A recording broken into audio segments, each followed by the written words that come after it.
ஒரு நாளைக்கு 3 வேளை சாப்பிடுறோம். ஒரு வேளையாவது நம்மளால சாப்பிடாம இருக்க முடியுமா? சிலரால இருக்கும், சிலரால முடியாது. தொடர்ந்து 3 நாள்லாம் சாப்பிடாம இருக்க முடியுமா? வாய்ப்பே கிடையாது. அப்போ நம்ம சாப்பிடுறதுக்கு மிக முக்கியமா இருக்கக்கூடியது எது?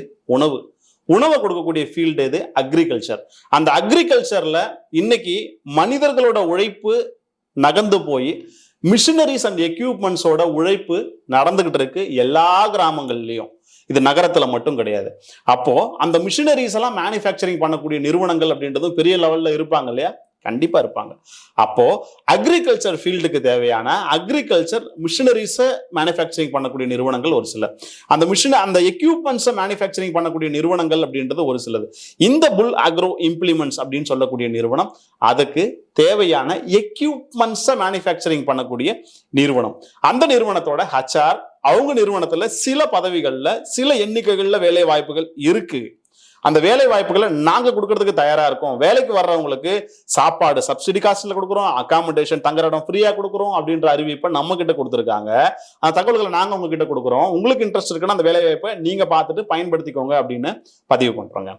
ஒரு எம்ப்ளாய்மெண்ட் சோசியல் சர்வீஸ் NGO வந்து பதிவு பண்றதால நாங்க எப்பயுமே சொல்றோம், எங்களுக்கு வரக்கூடிய எல்லா வேலை வாய்ப்பு தகவல்களும், நாங்க பதிவு பண்ற எல்லா வேலை வாய்ப்பு தகவல்களும் அந்த நிறுவனம் எங்ககிட்ட நேரடியாக கொடுக்கறது மட்டும்தான். ஓகே, அப்போ வேலைக்காக யாருக்கும் எந்த இடத்துலயுமே ₹1 கூட கொடுக்காதீங்க அப்படின்றத நாங்க தெளிவாவே எல்லா விஷயத்திலையும் சொல்லிக்கிட்டே இருக்கோம். அந்த கம்பெனி கொடுக்கக்கூடிய ஜாப் இன்ஃபர்மேஷன்ஸை இப்ப பார்க்கலாம். கம்பெனியோட பேர் புல் அக்ரோ இம்ப்ளிமெண்ட்ஸ். இவங்க என்ன பண்றாங்க? எக்யூப்மெண்ட்ஸை மேனுஃபேக்சரிங் பண்றாங்க அப்படின்னு நான் ஏற்கனவே சொல்லிட்டேன். அந்த எக்யூப்மெண்ட் என்னென்ன எக்யூப்மெண்ட்ஸ்? ஃபார்ம் எக்யூப்மெண்ட்ஸ் அப்படின்னு சொல்லக்கூடியது, ஒரு ஃபார்முக்கு தேவையான எக்யூப்மெண்ட்ஸ். ரெண்டாவது டில்லர் டூல்ஸ் அப்படின்னு சொல்லக்கூடிய, இப்ப டிராக்டருக்கு பின்னாடி எல்லாம் மாட்டி யூஸ் பண்ணக்கூடிய மிஷினரிஸ் இருக்கு இல்லையா, அது. Harvester tools. ஹார்வெஸ்டர் டூல்ஸ்னா அறுவடைக்கு தேவையான இயந்திரங்கள் கிடையாது, அதற்கு தேவையான சின்ன சின்ன எக்யூப்மெண்ட்ஸ். இதெல்லாம் மேனுஃபேக்சரிங் பண்ணக்கூடிய, உற்பத்தி பண்ணக்கூடிய நிறுவனம். அந்த நிறுவனத்துல அசம்பிளி ஒர்க்கர் அப்படின்னு சொல்லக்கூடிய ஒர்க்கர் அசம்பிளி டிபார்ட்மெண்ட்ல எடுக்கிறாங்க அப்படின்னு சொல்லியிருக்காங்க. ஒரு ஒர்க்கரோட பங்கு அப்படின்றது ஒரு நிறுவனத்துல ரொம்ப முக்கியம். என்னதான் ஒரு 10 மேனேஜர் இருந்தாலும் கீழே வேலை செய்யற 1000 பேர் ஒர்க்கர் இருந்தா தான் அந்த கம்பெனியே இயங்கும்.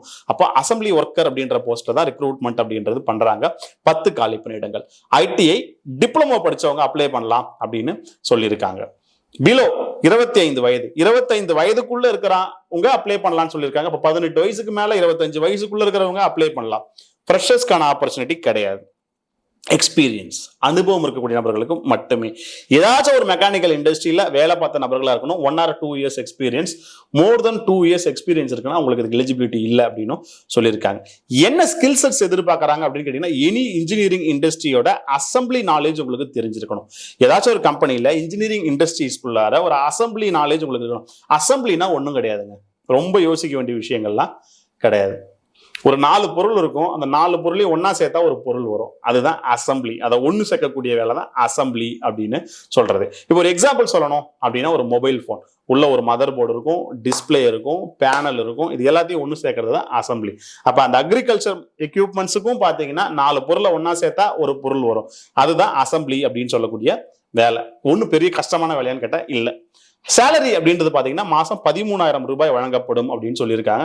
என்ன இது ₹13,000 கொஞ்சம் ரீசனபிளான சம்பளம் மாதிரி, கொஞ்சம் ஹையர் சேலரியான எதிர்பார்த்தேன் அப்படின்னு கேட்டீங்கன்னா, தங்குற இடம் அப்படின்றத ஃப்ரீயா கொடுக்குறாங்க. வெளியூர்ல இருந்து தங்கி வேலை செய்யறீங்கன்னா அதுக்கான காஸ்ட் அப்படின்றது ஒண்ணு இருக்கும். ஃபுட், உணவு அப்படின்றது சப்சிடி. இப்ப வெளியில நீங்க ஒரு ₹50 ஒரு சாப்பாடு சாப்பிடுறீங்க அப்படின்னா ரொம்ப குறைஞ்ச விலையில இந்த நிறுவனம் அப்படின்றது கொடுக்குறாங்க, அதான் சப்சிடி காஸ்ட் அப்படின்றது. கேள்விப்பட்டிருப்போம், கவர்மெண்ட் வந்து சப்சிடியே தர மாட்டாங்க சிலிண்டருக்கு. சப்சிடினா என்னன்னா மானியம். அப்போ நம்ம வேலை செய்யற நிறுவனத்திலையும் நம்ம சாப்பிட்ற சாப்பாட்டுக்கு மானியம் அப்படின்றத கொடுக்குறாங்க. அதை இந்த நிறுவனம் அப்படின்றது கொடுக்குறாங்க, பல நிறுவனங்கள் அப்படின்றது கொடுக்கறது கிடையாது. இதெல்லாம் அந்த கம்பெனி கொடுத்த இன்ஃபர்மேஷன்ஸ். கூடவே இன்னொரு இன்ஃபர்மேஷனும் கொடுத்துருக்காங்க. என் கம்பெனில யார் யாரெல்லாம் இந்த வேலைக்கு சேர்றதுக்கு தயாரா இருக்காங்களோ அவங்க கிட்ட எங்களை கான்டாக்ட் நம்பரை கொடுங்க, அவங்களை கான்டாக்ட் பண்ணட்டோங்க, அவங்க கிட்ட நாங்க பேசுறோங்க, இன்டர்வியூ வர சொல்றாங்க, எங்க நிறுவனத்துக்கு தேவையான நாங்க தேர்வு பண்ணிக்கிறோங்க அப்படின்னு சொல்லியிருக்காங்க.